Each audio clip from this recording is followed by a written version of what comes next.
Hi dear friends, my name is Marina and you're watching the monthly forecast for Capricorn for the period between the 21st of June and the 21st of July. And in the beginning of this period, on the 21st of June, we have the transit Sun and Mercury both entering Cancer at the same time and your 7th house. Basically, the Sun will stay in your 7th house during this whole month, and in some way it shows the main area of your attention. So what's the most important for you during this month, and what can also be most beneficial for you to do. And 7th house is related with relationships.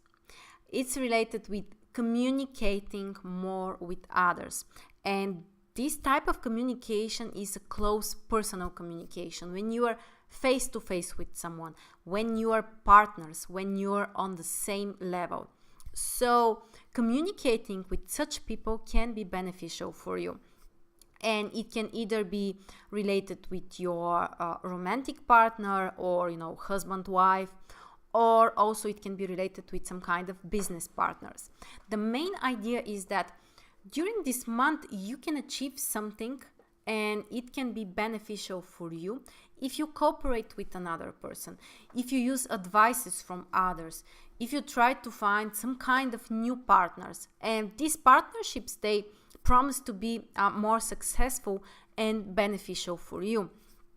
And of course, when we have Mercury, it's about active communication. So talking, or it doesn't necessarily need to be a face to face, like you are on the same spot, but active communication in terms of exchanging ideas, sharing these ideas, or learning new things from the other person, teaching this person. All of these activities can be beneficial. And keep in mind that we have also Mars in your 7th house in Cancer during this whole month, which means that the Sun will make conjunction at some point with Mars there. And Mars is a planet that can bring some kind of conflicts. That's the challenging side, of course. Mars is related with possible confrontations, possible arguing, or some kind of impulsiveness in your relationship. So be prepared about that. Don't try to push things too much. Don't try to hurry too much, especially don't push other people, so your partner or business partner or whoever it is that you're communicating with. Don't try to push things too much, and try to be more gentle, try to be more kind, in order to avoid these confrontations. The positive side is that actually these partnerships that you can create or you're focusing on actually can be related with taking some concrete actions in order to achieve something. So it can be like a mutual project that you have with another person or with this partner that we are talking about. And you do something, right now, something concrete. You take some steps, some actions. That's the positive side. Also, we have a new moon on the 23rd of June in Cancer in your 7th house again.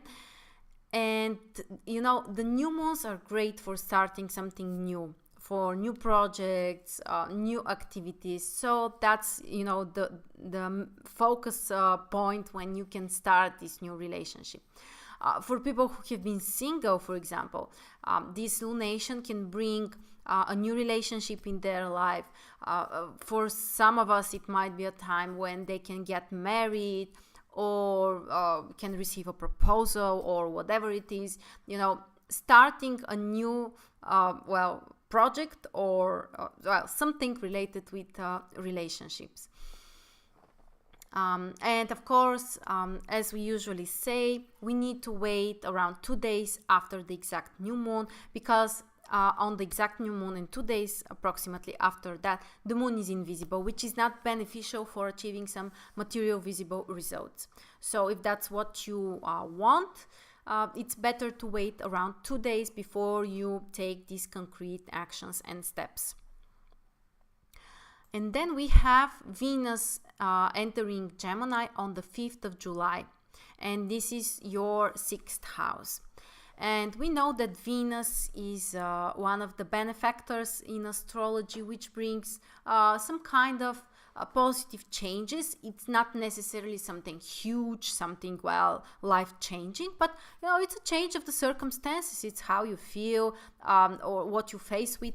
And this transit of Venus can bring some kind of small positive changes related with your work, with your communication with work associates, or in general in your working process.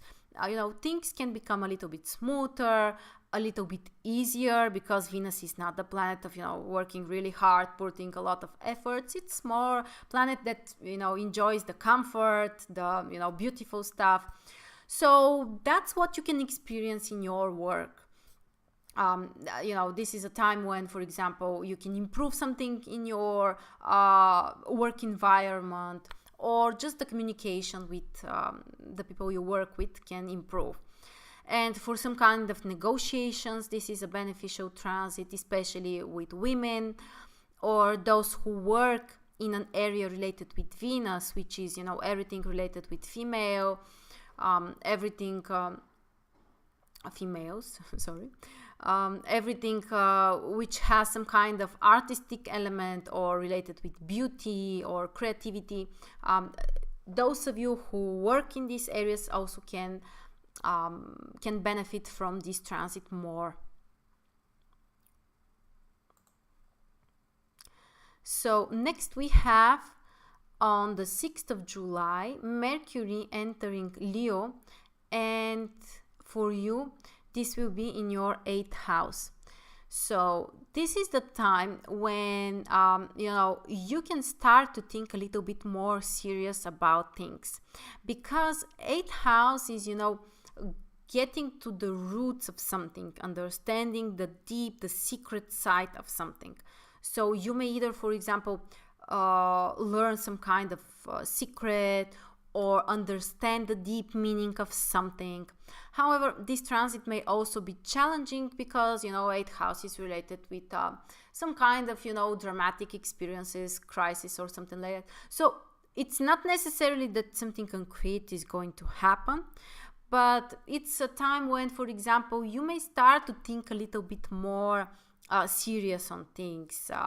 You know, well, you can close up a little bit from others. You may prefer to spend some time alone, thinking about something, analyzing something.